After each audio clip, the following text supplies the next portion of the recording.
Hey everyone, and welcome to Almost Cancelled. I am Peter, that is Connor, and this is our weekly TV news, where we talk about the week's TV news, renewals, cancellations, pilots, shows in development, all that kind of stuff. Also, at the end of the show, we pick our favourite episode of TV of the week and give you any updates on shows that we're covering on the channel. So that's what's going to happen, that's what we're going to do. Connor's wearing a green shirt with his ginger hair. They complement each other nicely. There's a nice contrast going on. They do. It's what is referred to as the upside down carrot. Haven't heard that myself. I was just thinking it was very Irish, but you know. But it is. But I've heard it many a time. So just roll with it, right? And I've made this joke before, but there's nothing that makes sense to me more than Connor just wearing a shirt with a big question mark on it. It sums up. Yeah, you make this joke every time I wear this shirt, and the irony is. You could see a little bit more of it and you know what it is because of where it's cropped, but the viewer just sees a tiny bit at the top. They couldn't tell that was a question mark unless you made the effort to let them know. They know now. They do now, yeah. So that's what we're going to do. So we'll get right into it. We got news, and we have something big that just broke a couple hours ago to kick the show off. Then I may not have seen this because you might not have. No, been watching the football and working all day. Netflix have saved Lucifer. Really? Okay. What a reaction. Oh, really? Yeah, I'm kind of surprised. Someone yes, saved I it. guess they were like, yeah, we got the budget. Yeah, it's official. They're doing season 4 of Lucifer at Netflix. You know, it's funny, I don't care about this one. I didn't really care if it got picked up or not. I'm happy for fans, though, because let's face it, we got what we wanted. We got Expanse saved. We got Brooklyn Nine-Nine saved. S.H.I.E.L.D. didn't get cancelled. We got everything we wanted this year. So I can't begrudge the fans. And something I mentioned with Expanse, this is the opposite, right? Because Expanse got saved by Amazon, but internationally, that was a Netflix show. And internationally, Netflix had the rights to the Expanse. With Lucifer, internationally, Amazon had the rights, and now Netflix have saved it. So you have the opposite going on. Maybe it was retaliation. Maybe it was like, oh well, we're going to take. You got one of ours, we're getting one of yours. Yes, yeah. Maybe that was the attitude. I don't know. But yeah, so Lucifer's been saved. It's coming back. So we're in an era now where everything can be saved if people scream loud enough. In fact, I almost feel bad for Netflix and Amazon now because every time something gets cancelled, it's got a fast fan base. They're going to get bombarded with people. Be like, oh, save our show, Netflix, save our show, Amazon. I kind of like what subreddit. I kind of want to go and watch them be angry right now. Killjoys? Yeah, no, the other one. It wasn't Killjoys. Oh yeah, the other one, Dark Matter. Yeah, they're going to be livid. They are going to be livid. I don't think the fan base of that show was enough to get it picked up. Honestly, I'm surprised the Lucifer fan base was enough to get it picked up. But it happened. Fine. So, you know what? Fair enough. Fair play. You got your show. Enjoy it. No ill will. It's funny, like I said, I hadn't seen this because I was watching the football because it was the Spain v Portugal game. It was fantastic. No one cares. Shut up. People care. It's the World Cup. This is the time where people do care. Well, I don't. I actively wince at the sound of hearing about it. It was a very good game. But, it's funny, this broke during that. And usually this is the sort of thing that would pop up on my Twitter feed because that's what my Twitter feed is. And not a thing. Which is kind of telling about the fan base that I'm not seeing it, weirdly. Even though I know they're screaming. I know they're screaming. I know they're making a noise because it got saved. But it's not my Twitter for some reason. I think that says more about who you're following than it does anything else. That's true. But it's certainly not as widespread as the... something like Brooklyn Nine-Nine, especially. Yeah, but it makes sense that you're fans of those shows, so you'd be following people who also are either care or related to those shows. Well, no, but there were people who I saw on Twitter talking about those shows that had nothing to do... the reason I followed them had nothing to do with any of those topics in general. It just coincidence. And, I was seeing that, Expanse and Brooklyn Nine-Nine in the trending section on Twitter. I never saw Lucifer in the trending section. The article I read mentioned it was trending. Well, fair enough. I never saw it. Maybe it was trending in... Well, I'm saying, though, this is all just tangential experience from you. None of this is based on anything. This is just... No, it is. This is what I noticed. I said that at the start. It's always interesting to me. Well, what's your point, then? that I thought it was interesting to me that I've not seen any of this. As you know, they're telling me it's widespread, and I'm intrigued because I've not seen it. I thought it's really interesting. Lucifer has been saved, so if you enjoy the show, congratulations, you get your Lucifer. Next up, we get a trailer for Jack Ryan, the TV show coming from Amazon, with what's his face, John Krasinski as Jack Ryan. So this was a full. I think we had a teaser ages ago with a couple of quick things. Super Bowl, I think, right? Yeah, but this was a full-on trailer with a sense of plot. Actually, hearing him in scenes and how he plays off of people, other characters, and that kind of thing. And he's just an analyst, but he gets dragged in. He gets dragged in from, and I can't remember his name in The Wire, but he's in The Wire. His superior officer.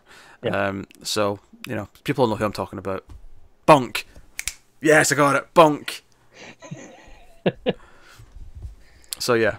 You look so proud of yourself for that. Yeah, I am. But yeah, so what did you think? What did you think of the trailer? And there's a link to this in the description for the record if you want to go check it out. What's interesting when we first heard about this and Krasinski was cast, we were like, really, Krasinski, the action dude? Like, he's been the action dude in this. And I think this trailer, it plays to Krasinski's strengths of being the normal guy. He's not supposed to be the action dude, and he's dragged into it. Yeah. Yeah, and I think that's set me at ease a little bit. Going, okay, I can see him in this role now. I can see him developing into that over the season. Yeah, that said, I do think that if he becomes more of a badass as the show goes on, he has to grow a beard. Absolutely. I feel like the beard hid his baby face in A Quiet Place, and he felt more like a... You do realise the only reason he had a beard in A Quiet Place is because he just finished filming this and he had a beard by the end. Okay, alright, sure. I'll accept that. It's possible. I'll accept that. It wasn't just stress beard from directing, and he's panicking all the time, so he's grown a beard to help with it. That's why we've got beards, because we're just stressed all the time. So obviously, here's a beard. I will say I thought the trailer was perfectly fine, a little bit generic looking. Yeah, there wasn't much to grab me. That was like okay, so we're doing some kind of spy Bourne-esque stuff with he's followed the money, he's found some corruption. We're going to go and stamp it out. It looks perfectly good quality for TV in terms of all the budget of what it seems that we can see in the trailer. Yeah. I think from some of the side, even in this, I feel like in the trailer that we got, some of the side characters, the acting doesn't seem quite up to scratch with there are scenes in this where Krasinski's just out acting people next to him, which is not necessarily the best sign when that's the trailer. Yeah, we'll see. And obviously it's one we're going to check out because it's an Amazon show and it makes sense to check it out. And we'll give it a fair try. It's kind of, I'm not a big spy guy. This seems, I don't know if this veers into a different type of spy though than what I don't like. I think it might. Yeah, we'll have to see. It depends how quickly it gets into the action side of it, right? Because that's the sort of spy stuff you can go with.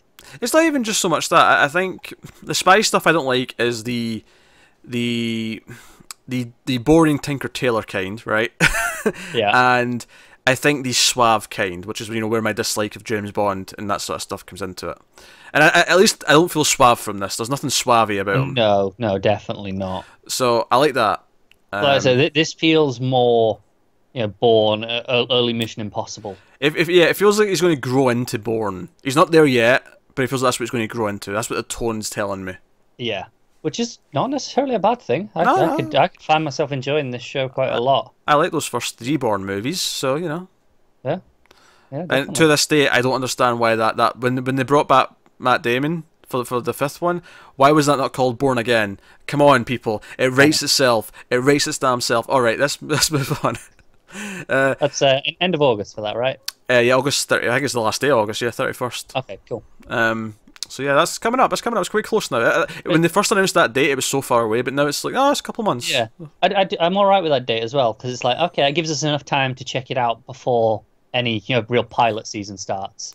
Light and Netflix are going to keep us busy throughout that entire period anyway. Well, no, I'm resting on my laurels a bit here because Netflix are giving us a couple of weeks off. We got that haunting, the Hill House TV show coming in October, probably. It's October. I'm looking forward to that.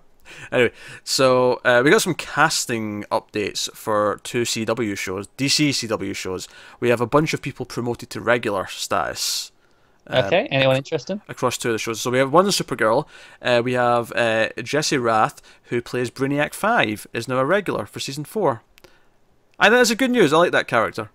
Yeah, it's interesting as well. It makes me intrigued to see where this season's going to end. I know, I'm curious. But I like his chemistry with Dillos. I think he's funny, and you know, if we can kick out Mon-El and keep him, that would be delightful. Yeah, yeah. That'd be delightful. Yeah. Is it just him for Supergirl, or is Imra along for the ride too? Just him. He's the only one Supergirl. It's perhaps rather telling, isn't it? I'm hoping he stays and Mon-El goes back to the future. That's what happens. He goes back to spend time with his wife. Yes, and Brainiac 5 sticks around to help Supergirl, and maybe a romance blossoms between Brainiac 5 and Supergirl. I'm okay with these things. But you know, what it is Brainy comes back to help for something, right? And then whatever the reason is, only one of them can go back to the future. And they're like, you know what, Mon-El, you should go. You should be with your wife. I'd be alright with that, because I'd get rid of him. But that's the thing, Brainy, we like Brainy whenever he popped up, and he'd be missing for episodes at a time. I'm actually kind of glad that, no, he'll be around all season. That's cool. Yeah, it won't feel really uneven that, oh, Brainy's just off doing something. No, I like it. It's good. Also up to regular, which is really funny given some of what we thought at one point during the season. Ralph Dibny, Hartley Sawyer, is now a series regular, I should say, to use the correct term, next season in Flash. Very glad about this, because one of my complaints is in Flash, they kept just every season they add a new member to the team, and then the following season they'll replace them with someone else. What's funny though is that on those seasons, at least Felton, he was a regular that season. He was, yeah. So it's interesting that he wasn't a regular. You know, Dibny was around a lot of that season. He felt like a regular. He was there often enough that it didn't feel like a recurring guest star, but hey. No, I remember him being announced as a guest, and we got his first introduction episode, and we were like, oh, this will be it with him for a while, and then he was back like immediately, and we were surprised. I remember being surprised at the time. Yeah, he skipped the crossover, but other than that, he was around almost all the time until the plot took him away for a while. But it was a big stretch where he was just there every episode.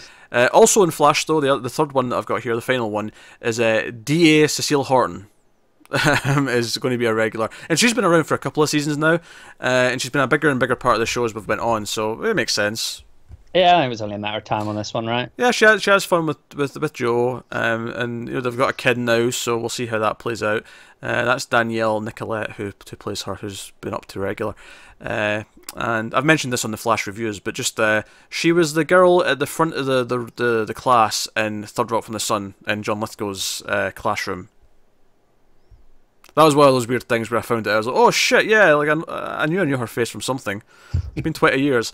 It's kind of the same with Sam on Supergirl, where she's one of the kids from Kindergarten Cop. I never recognised her, obviously, but once I found out, I was like, whoa! Like, she's like 4 in that movie.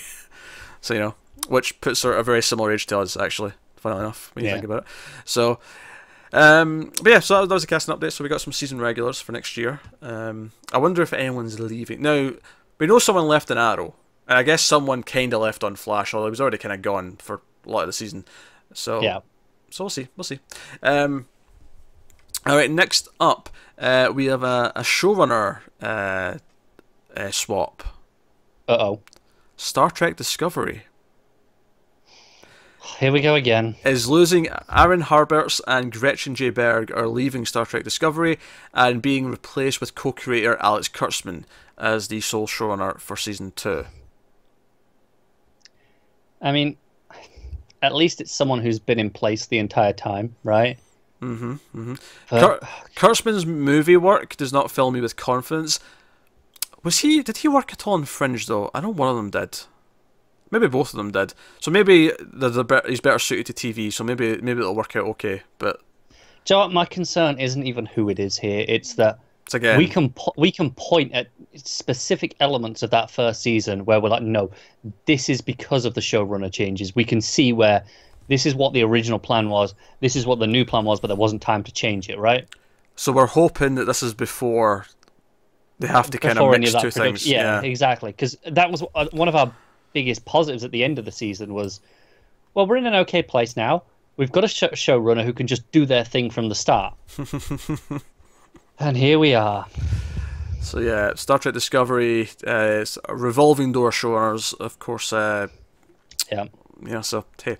All right, next up, we're on to the new shows to talk about now. Starting with comedies, Amazon Studios has given a straight-to-series order to Modern Love, a half-hour romantic comedy anthology series based upon the New York Times column about love and the human connection. It comes from John Carney, who worked on Once and Sing Street. So you got some cred there. You can kind of see what the tone of this might be, based on those movies. He's going to write, direct, and produce the whole thing, apparently. 8 episodes, 8 standalone episodes. The series will explore love in its multitude of forms, including sexual, romantic, familial, platonic, and self-love. Just say masturbating at the end there. Yeah, I was going to say, is that it? That whole episode? Yeah, just do you know what it'll be? It'll be like a comedy episode where he's really dying for a wank, but he can't get a room alone to himself. So he's like running around trying to find a room so that he can just do it. Yeah. But people keep interrupting him. That's the joke of the episode. Of course, we're being facetious. I don't expect that to be the plot. But I mean, this is cool. It's but I don't think it's for me. But it's definitely there's nothing wrong with this existing. It's definitely exactly the sort of thing a content provider like Amazon or should be investing in. It's the sort of thing where, like, if I hear it's good, I would happily check it out. But it's not something that evokes emotion in me. It's good for the variety of the platform. Because if it ends up being similar to there was an Australian movie from a few years ago called That Little Death, or The Little Death, which was an anthology movie about all these different couples, and the idea was all of it was about sex, because the little death means orgasm.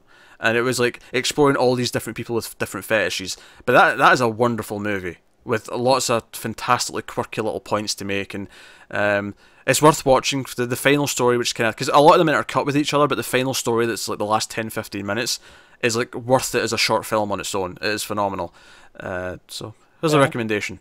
But hey, yes, even Australians can love is the lesson to learn from there. In their own way. They have some weird fetishes, but they can love.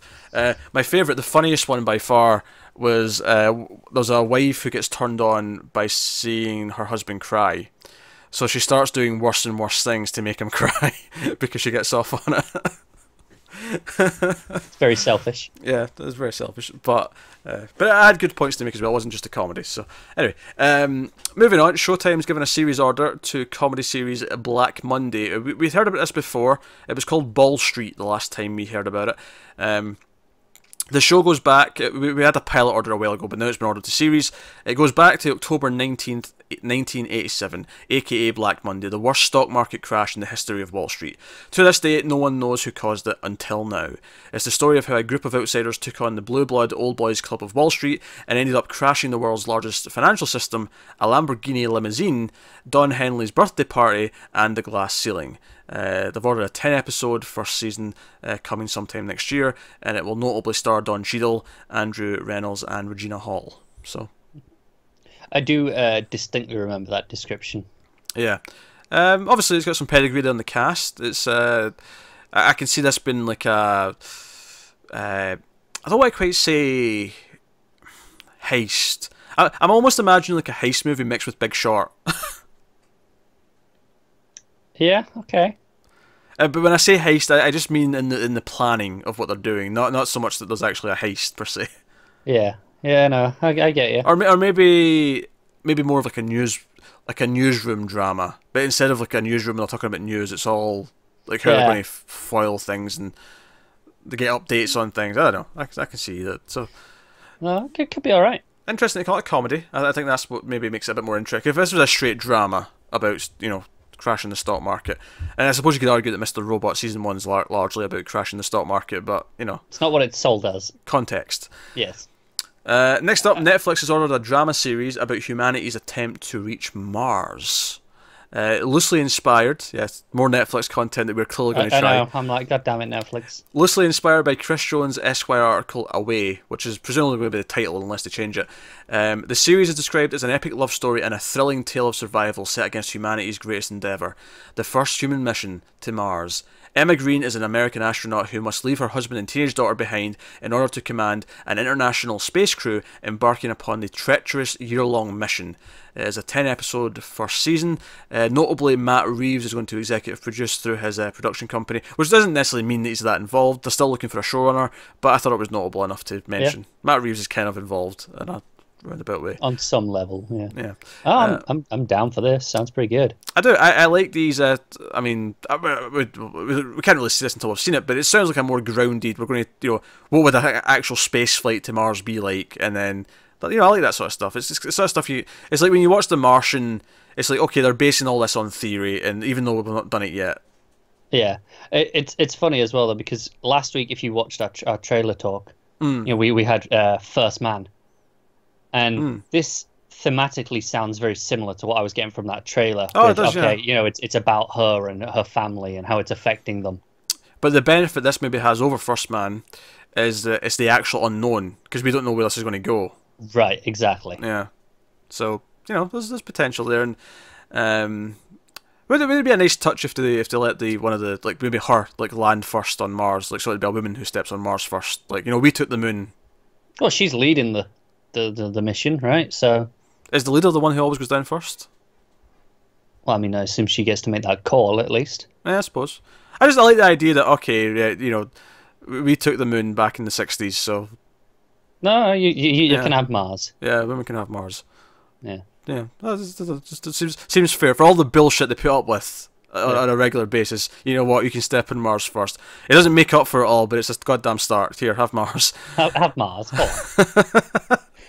That sounds so condescending, doesn't it? It does. I don't make it sound condescending. I'm trying to make this sound like it's a fair thing and it's a nice gesture, but it sounds like I'm being like go on, have Mars. We're giving it to you. You couldn't get there yourself and take it. We'll let you on have a platter. That's not what I mean. It sounds like you're letting a kid beat you at a game.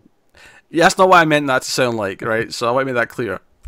Right. No, that's a nice gesture. But anyways, so it's called Away. Now I like the sound of it. Yeah. So it's some grounded sci-fi to go with the more fantastical sci-fi of, say, Lost in Space and whatever else Netflix have got in the works. I'm sure there's been more that we've mentioned. Almost. They'll keep popping up. We'll keep getting announcement trailers for like dates, because I feel like Netflix shows typically disappear and then they'll pop up again when they're ready to come out. That's basically what happens. There's not a big news cycle. You don't get, this person's been cast in this, maybe in the really high-profile ones. Yeah, outside of a few high-profile ones, they tend to just disappear for a while.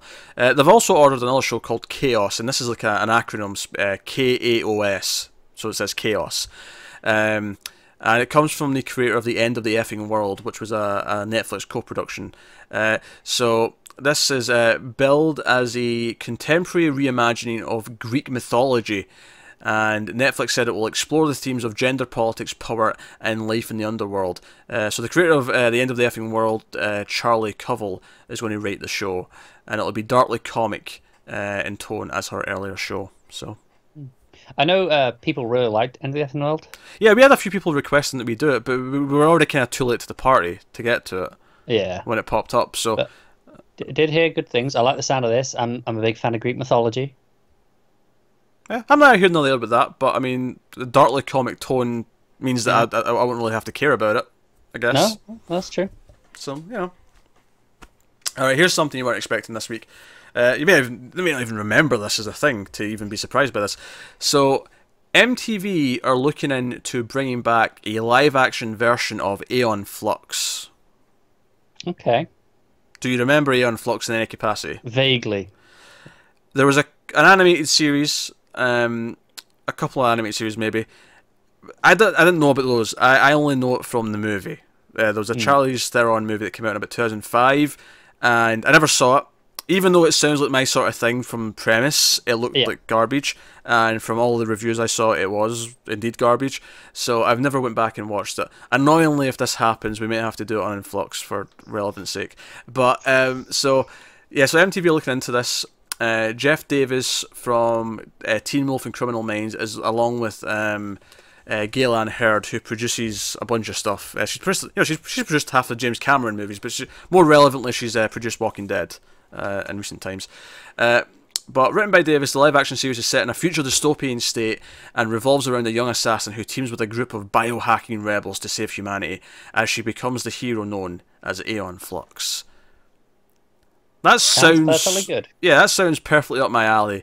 But the pedigree of the movie, combined with the fact that it's MTV, who I don't associate with making good things. I watched almost the first season of Scream, right? You're a braver man than I. I got close to the end of that show, and I regret that more than some really bad things I've done in my life. I love how it got so bad you went, I can't even finish this. You were that close. Weren't you on like 1 or 2 episodes from the end when you gave up on that? I think I was literally one from the end. I think it was just the finale I didn't watch. Yeah. It's just amusing to me.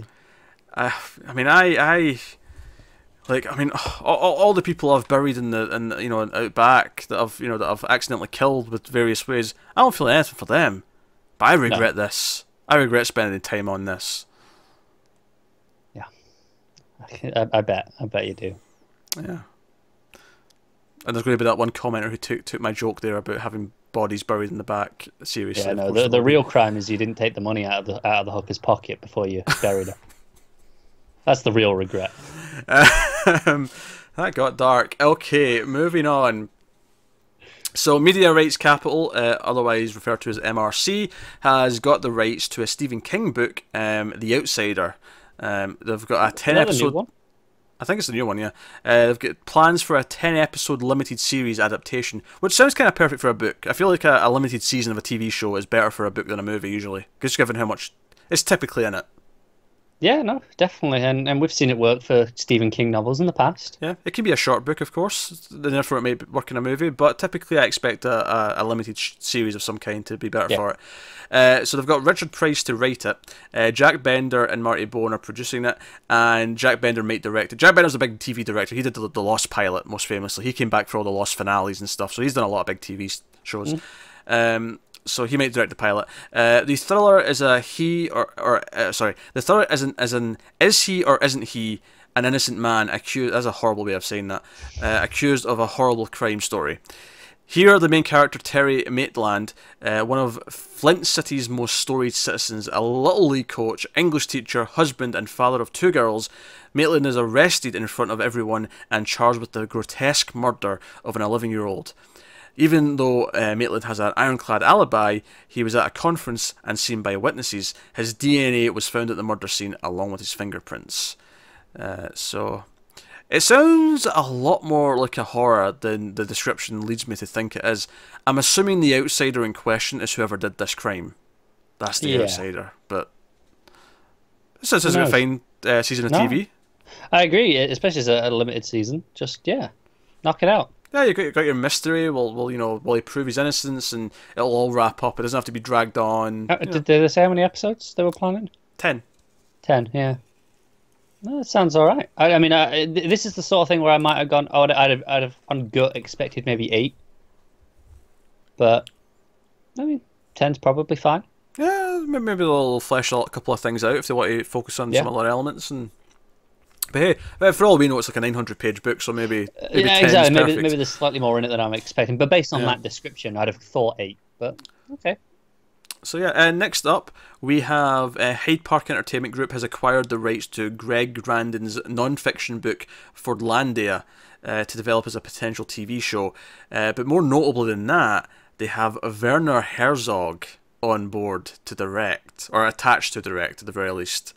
Well, it suddenly got interesting, didn't it? That did suddenly get interesting. Oscar-nominated Christopher Wilkinson is going to write the series. He did Gemini Man and Pawn Sacrifice amongst his credits.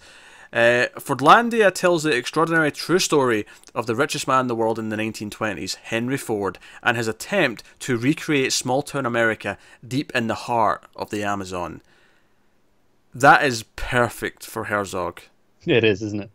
Like, man versus nature and trying to like fight nature is like so his, like, that is like his epicenter of all his work. Like, Fitzcarraldo with the ship going up the mountains and stuff, Aguirre, The Wrath of God, Rescue Dawn. So many of his movies are about man versus nature in some way. So good. So I hope this happens, but only if Herzog's doing it. If Herzog's doing it, I'm in. Even if he's not, I think it's a great premise to explore. Oh, sure, it's a unique premise. It's an interesting premise, yeah. But Herzog is the reason why I'm excited, sure. Yeah, but no, that's cool. It's cool stuff. Next up, Entertainment One has acquired the TV rights for adventure novel They Came to Baghdad by, of course, Agatha Christie. Caroline Newman and Polly Williams will oversee the project for E1. First published in 1951, They Came to Baghdad tells the story of Victoria Jones, whose ability to spin a good yarn gets her from place to place and keeps her employed, even if it's only for a short time at a time. A short stint at a time, to say that properly. After getting fired, a chance encounter with a stranger sees Victoria set her sights on the Middle East, and she earns a passage as a travel companion to a woman of wealth. In Baghdad, she encounters a small circle of expatriates. That's the weird end of the sentence. Yeah. But things get complicated when a man on the run dies in a hotel room, and she becomes entangled in a conspiracy implicating a new order of elitists trying to manipulate global politics. Cool. I've heard of the story. I wasn't really familiar with it. When I read that description, I'm like, I don't know any of this. This is all new to me. So some of it sounds vaguely familiar, but definitely, I know the title. Yeah. No, obviously this is again another idea of a limited TV show. I imagine it doesn't say that, but I would assume it is. I would hope it is, unless they're going to expand the mythology and it will lead into new stories set in the world of. Yeah. So, I mean, it just because it's based on a book that was a finite thing, doesn't mean it has to be a limited series. Look at like Handmaid's Tale. Handmaid's Tale, great example, and season 2 has been very good. So it's not like. Yeah, no, it's not like there's anything to be worried about because they're going beyond whatever was just in the source material. It's not doomed for failure, I guess, is what you're saying. Yeah. Apple's other series, again, obviously they're whipping out the checkbook, ordering more shows for their soon-to-be service, which now has about 50 shows lined up for it when it gets going. So Apple has given a straight-to-series order for a drama series about a pre-tween Sorry, I'll say that again. Pre-teen. I said pre-tween, although I guess... depending on your viewpoint. Both apply. Yeah, but depending on your viewpoint, that may be more accurate. But a preteen investigative reporter, Hilde Lysick, or Lysiak, rather, who is a real person. So that's based on a real person. The series follows a young girl who moves from Brooklyn to the small lakeside town her father left behind. While there, her dog pursuit of the truth leads her to unearth a cold case that everyone in town, including her own father, tried to bury. So the story is inspired by a true story of Lysiak's reporting. She was the first to expose a murder in her hometown of Selinsgrove, Pennsylvania, breaking the news in her self-started newspaper, Orange Street News. So, or yours would be Ginger Street News. I feel like this is really similar to something we had last week or the week before. Really? Like young detective thing. There probably was something like that, yeah. Yeah, I'm just getting a real deja vu from that. It's not quite the same, but it's very similar. Yeah, so they've ordered a 10-episode season 1. So they're giving us like a 12, 13-year-old detective who solves a cold case that the town didn't want solved. Conspiracy. Yeah. This may be good. I mean, it might skew more kiddie, which maybe would put us out of it. But yeah, I'm not sure what the tone's going to be. Yeah. What's the audience exactly?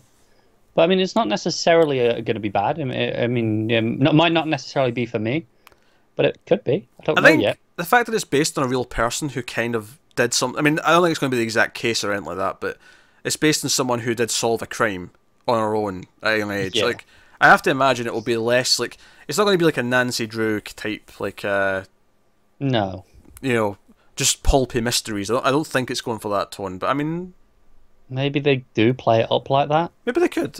Yeah. I mean, it could work. But here you go. So that's there's no name yet.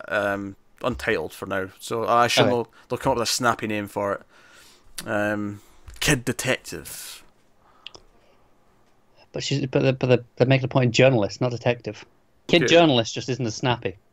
Alright, so Blumhouse Television is developing a limited series, based on James McBride's 2013 National Book Award winning novel, The Good Lord Bird. I think that's a terrible title. I think Lord and Bird being back to back is a terrible idea. Maybe it's just your accent. The Good Lord Bird. The Good Lord Bird. Yeah, I think it's in your accent, the way your O's and your I's blur a bit. I don't like it. I don't like it. Ethan Hawke's on board. He's gonna star in it and produce and co-write. He's going to play abolitionist leader John Brown, and he will co-write with Mark Richard. The good Lord Bird follows a young slave who joins up with Brown, disguises himself as a girl to avoid being recognised, and eventually participates in the famous 1859 raid on the army depot at Harper's Ferry. That effort was intended by Brown to initiate the slave revolt. It failed in that aim, but it is widely believed to have helped ignite the Civil War. So, a bit of a historical drama here. All right, reasonable cast there attached. Ethan Hawke's a big get. Obviously, Blumhouse really stepping outside of their usual zone. Yeah, this is a historical drama. It's not a horror, thriller, anything like that. Yeah. I think it shows that like it anyway. It shows that their TV approach is a bit different to their movie. It does. Even though just a couple of weeks ago we were talking about Blumhouse Presents, which was a horror anthology series. It is, but I think maybe this is them going, we can be known for more than one thing. We can diversify and become an actual brand in general. It's worth mentioning the HBO show that we're going to be checking out soon, Sharp Objects, is also Blumhouse. Okay. And that's got some prestige. That's Amy Adams in that. Yeah. So I know. I remember when we were watching the trailer for that, and it came up with Blumhouse, and I was like, "What?" Yeah, it's weird. Yeah. It's weird seeing that logo on a TV show. But so that's the thing. That's happening. And obviously Ethan Hawke they've worked with before. He was in The Purge, which is a Blumhouse movie. Yeah. So, all right. So next up, last up on the news, Conquistador. Hernan Cortez and King Montezuma, and the Last Stand of the Aztecs. That is the title of the book that this is based on. I imagine it will be shortened to just Conquistador. Or Last Stand of the Aztecs. Or that, yeah, that would work. It's been optioned by Overlook Entertainment, and they're going to try and develop it into a limited series. A lot of limited series stories this week. And it will be an epic story. The book follows the tragic tale of the conquest and defeat, of colonization and resistance, of empires won and civilizations lost, and of the violent confluence of two empires previously unknown to each other. It's the epic account of Hernan Cortez and one of the greatest conquerors history has ever known, and Montezuma. The complex leader of the ancient civilization that he would oppose. Their stories culminate in the cataclysmic battle that would be the end of one world and the making of a new one. So this is going way back into history. This is way in the past. It's Aztecs. It's the end of the Aztecs. This sounds like something that may end up in the History Channel, and I'll probably won't see it, but. But it sounds like something I could enjoy. I could see myself liking this, but not necessarily a must-watch. I feel like if they really want to pull this off, the budget's going to be up there. Yeah, no, that's fair. Can't argue with that. Because when I think Aztec, I think Apocalypto when I think of movies. You think jungle, right? I do anyway with Aztec. I feel maybe that's just me. Yeah, but I'm thinking specifically Apocalypto, which is actual Aztecs. No, I know, but in general, I think Aztec. I think jungle. Like that's the first thing that comes to mind. Well, yeah, but I think pyramid. I think of all the gems. I think of that's fair. The potential brutal combat. All these things. I was thinking even before all that stuff, for TV, shooting in a jungle-looking environment isn't cheap. To get one, to have it look authentic. Oh sure, yeah. Forest easy, jungle, right? Yeah, not so much. That's my point. That was what I was getting at. I'm like, even just that alone takes something on TV. All right, okay, yeah. So, maybe we'll see if it pans out, and we'll see what it does. But that is the last of the news this week, so we can go on to picking our favourite episode of TV this week. Of course, we had The Westworld to pick from, we had The Handmaid's Tale, we had The Legion finale, we had The Expanse, in terms of all the new weekly shows that we reviewed this week. So, what are you feeling? Oh, it's easy this week. It's Westworld. That was such a damn good episode. I can't argue with it. It's worth mentioning, though, Handmaid's Tale and Expanse both had great episodes as well. Don't get me wrong. Legion's the only one that kind of faltered a little bit, which is a shame because it was the finale. But hey, it was. But those other ones were good. But Westworld was, as we said in the review, maybe one of the top 3 episodes of the show. Yeah, no, it was fantastic. It was a standout episode of Westworld. Yeah. So, yeah, easy pick this week, but hey. So Legion's off the table for next week. The finale was this week, so In terms of what's coming next week, nothing new. But we do have, of course, Westworld, Handmaid's Tale, and Expanse. We should be finishing Dear White People over the next week. We've got 2 episodes of that left. Yep. So we'll be getting to that. So that's it in terms of TV. Star Trek, in terms of the already cancelled stuff, Star Trek, the original series, is back. Patrons already have the early episode up. YouTube in general will get the first episode back next week. And we should be back to our weekly schedule on that, so that's pretty fun. Yeah, TV starting to slow down a bit now. This Legion ending was the first sign that we're kind of getting towards the end of that busy period. Yeah. Well, I'd argue that all the other shows that already ended were the first sign. Well, no, but they were Netflix shows. They didn't count. I'm not talking about Netflix shows. I mean, I'm talking about Shield, Timeless, and The Terror, which we're all on with all these shows. Okay, fine, but we've still been pretty busy the last couple of weeks with just all these ones, with the big shows that we've had.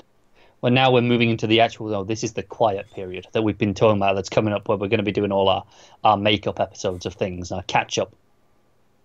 I think that's not until July. It's not promising things they're getting for a couple of weeks. Like I said, this was the start of getting to that. Full of false information. Connor doesn't know what he's talking about. There was no false information there. Plenty of false information. You barely know your own shit. This is despicable. It's a disgrace. But that is this week's TV news. That's what's happening. So yeah, in terms of like what's coming up that we're trying, I think Sharp Objects mid-August is the next one that we know of. But Netflix might announce something before then. That's July, I think, right? Not August. July. Yeah, it's the second week in July. Actually, yeah. It's the first week in July. It's the Sunday. Yeah. Yes. So yes.